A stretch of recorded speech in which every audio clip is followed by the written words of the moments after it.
This is BNN, the Bloviation Nation Network. Hey kids, come on downstairs. I think that Christmas special you like is on TV. I wonder what channel it's on. On the inside. For clothes that Tristan lost. At Bold 3 Detergent Plus Fabric Softener. I hope this is the right night. Spray. Relief. You two take care of labor. Only intended for a plane capsule. You don't want to die of cold. Toll free. Okay, here. This is the one you like. Oh, look out! Look out! Ooh, huh, that was a nice little shush, wasn't it? Not bad for a snowman. Now, where was I? Oh, yes. So, as you recall, Randolph the deer, Harry, and Arctic Pete were stranded on that ice floe. They had gotten away from the snow creature, but were drifting aimlessly in a bad storm, trying desperately to get back to Christmas Land. Whoa, that snow is blinding! Randolph, why don't you shine that nose of yours again? Maybe we can see something. And so it went all through the night, until... Land ho! Come on! Let's go explore this place. Okay. And so off they went, not knowing what they would find in this strange piece of land. And then... Halt! Who goes there? Why, it's we three, of course. Well, all right then. Oh, wait a minute. Who are we three? Well, I'm Randolph, and this is Harry, and this is Arctic Pete. Who are you? I'm the official sentry of the island of ill-conceived products. And what are you supposed to be? What did you just pop out of there? Well, they made my box round, so I basically pop out of a ball. Like a jack-in-the-box, but something's very wrong. My name is... Don't tell me. Jack. Like Jack-in-the-Ball? No, it's Jamal. I'm an ill-conceived product. No child wants to play with a Jamal in the ball, so I had to come here. Where's here? Here? Here is where you are. The island of ill-conceived products. We're on the island of ill-conceived products. No one gives us a thought. We have been banned from most every store where we used to be bought.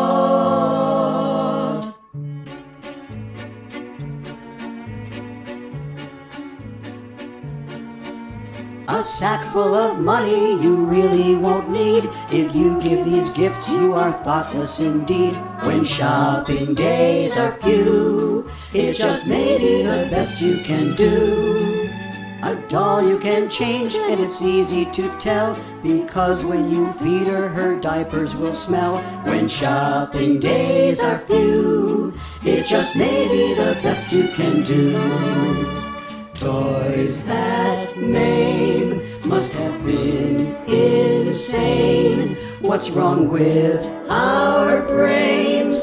Oh, to think that folks would buy this garbage. A dog that's a robot that sees what you do. He looks cute, but he's really spying on you. When shopping days are few, it just may be the best you can do. How would you like to be a man cave TV that only gets the Lifetime channel? Now that's ill-conceived. Or an I Can Drink Like Daddy minibar set. We're all ill-conceived. You'd never wear an unfit bit. It's not just ill-conceived, it's stupid. Your last-minute shopping will sure be a breeze for gifts made and smuggled in by the Chinese. When shopping days are few, it just may be the best you can, maybe the best you can, maybe the best you can do.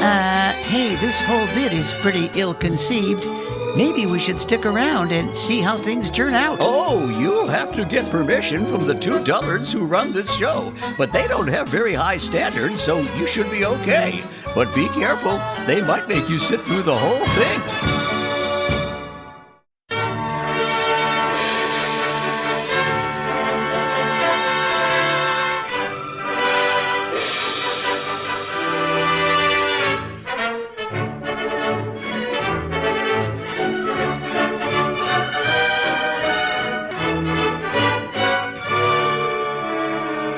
Well, welcome once again to this meeting of the Dullards Club for Men and Women too. And this is a special edition of the Dullards Club. It is, and I'll tell you why, for actually a couple of reasons. Number one, this is our Christmas spectacular. You're setting a high bar there, buddy. Well, no, it's already been set. We're falling off the bar. But the second thing is, this is the first time we've done a meeting like this where you have no idea what I'm going to talk about. Nope. Nor do I have any idea what you're going to talk about. We generally share just some ideas prior to going live, but this time we're just going in cold, and we're going to see what happens. So welcome to the meeting, and we hope you have a good time and come along with us. So I have one thing that I want to just talk about real quick here, and it's in the holiday spirit. It has to do with those ugly sweater parties. It maybe has been a while since you've been invited to an ugly sweater party. People know better than to even invite me. Well, and I have this thing, and it's just like burr under my saddle or whatever it is, which I guess would affect the horse more than the rider. Bear across my whatever, yes. In any case, some of the whole premise for the ugly sweater parties used to be you'd find an old sweater that maybe grandma or auntie somebody knitted for you, and it was just gaudy. It was just, it had the Christmas trees and, stuff hanging off of it. You couldn't throw it away. Oh, no. Well, yeah, you weren't allowed to throw it away, but people would wear those to parties, and it was a big kind of a fun thing. And but now what I'm seeing is you can buy an ugly sweater. And they're not really ugly. They're just simply mass-produced sweaters with silly slogans on them. That's a good point. And they're made for another generation of people who think ugly sweater party must be cool. Let's go to an ugly sweater party. So I'm going to go buy an ugly sweater to go to it. And I don't know why I feel so aggrieved by this, but for some reason, I do. I was watching having my breakfast and watching the news the other day, and I saw something that I've thought about in the past, and now that we have a forum on which to discuss it, I thought it worthy of discussion. There was some state trooper being interviewed about something or other, some crime. And there he was on camera with his Smokey the Bear hat, as they call him, a campaign hat. But he had the strap under his bottom lip, not under his chin, not there. And it was like, why did they do that? I assume that if they are wearing their hat in a certain way and they, their strap is supporting it or keeping it on because of the wind or whatever reason they use, there must be a reason that they do that. Maybe it's to get it off quickly. Maybe it's maybe it's fashion. You're giving them far more credit than I. And I did look it up. And amongst I didn't find a definitive answer, but I found a couple of possible answers. And to the point where there are discussions about this. The number one answer was tradition. And one of the other answers was it's worn that way. It starts out across the actual chin. And during the course of the day, in talking or whatever, it slides its way up under the lip. They don't wear it under their chin, under the neck, for safety reasons. If they're in a scuffle, it could be choked if somebody tries to grab the hat.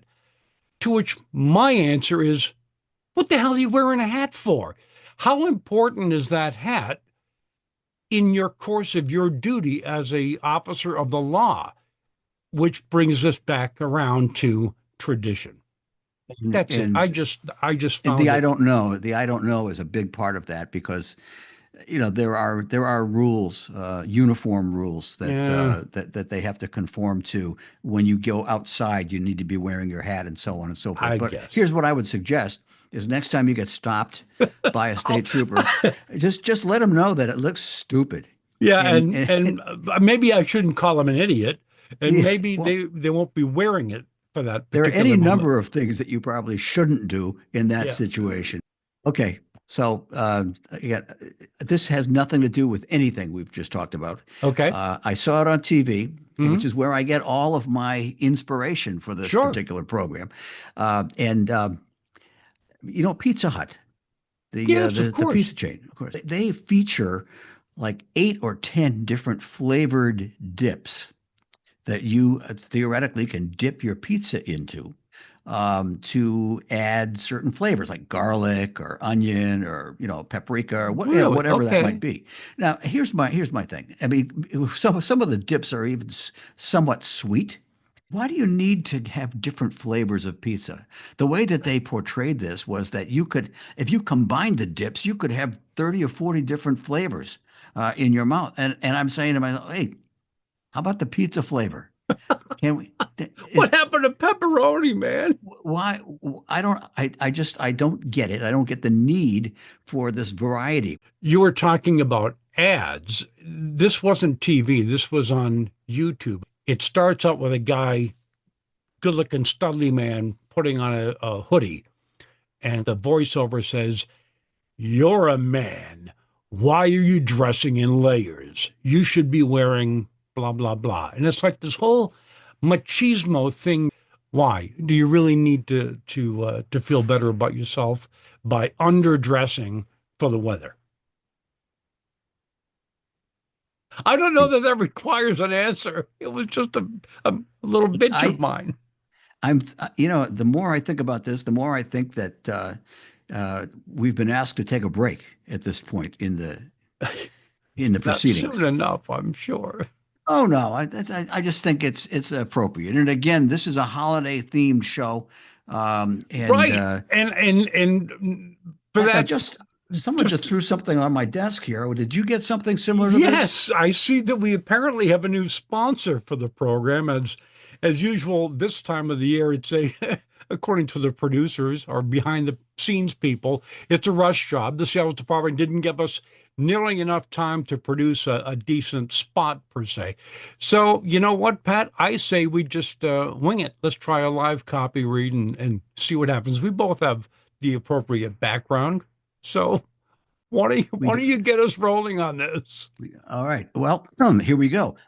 The gift-giving season is here, and you can show your holiday spirit by giving the gift of holiday spirits from Jay's CBA Liquors. So I guess Jay's must be the sponsor here, right? Apparently. So put some swagger into your holiday stagger with an impulse purchase from the holiday shelf at Jay's CBA Liquors. Remember, CBA is ABC spelled backwards. And apparently, many of Jay's customers are asked to recite the alphabet backwards on occasion, so Jay just wants to give you a little head start. I want to say, who wrote this, but let's move on. They're on Frontage Road and easy to find, especially this time of year, as the mostly abandoned parking lot is strewn with discarded holiday point-of-sale decorations from Jay's. You can bring the kids to experience the magical festival of mostly working street lights in the parking lot and visit Jay's seasonal display of gift packs stacked to look like Santa's Toyland. And in keeping with the traditions of the holiday season, you can have your kids' pictures taken with that jolly fat fellow who hangs around in front of Jay's door. If Santa was there, I'm sure you could get a picture with him, but the fat fellow, well, we really don't know his story. But he comes in every now and then and gets his picture taken with kids. Occasionally, he asks for money. This sounds good. Yeah, he's jolly, but I think Jay needs to sort of do something about this.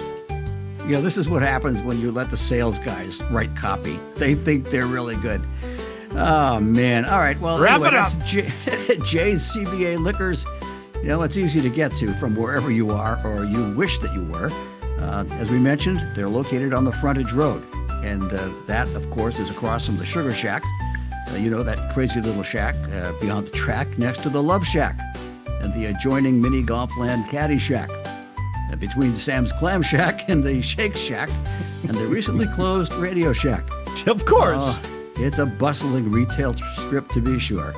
They're on the Frontage Road, as we mentioned. Jay's CBA Liquors and Santa's very inappropriate Toyland. Wrap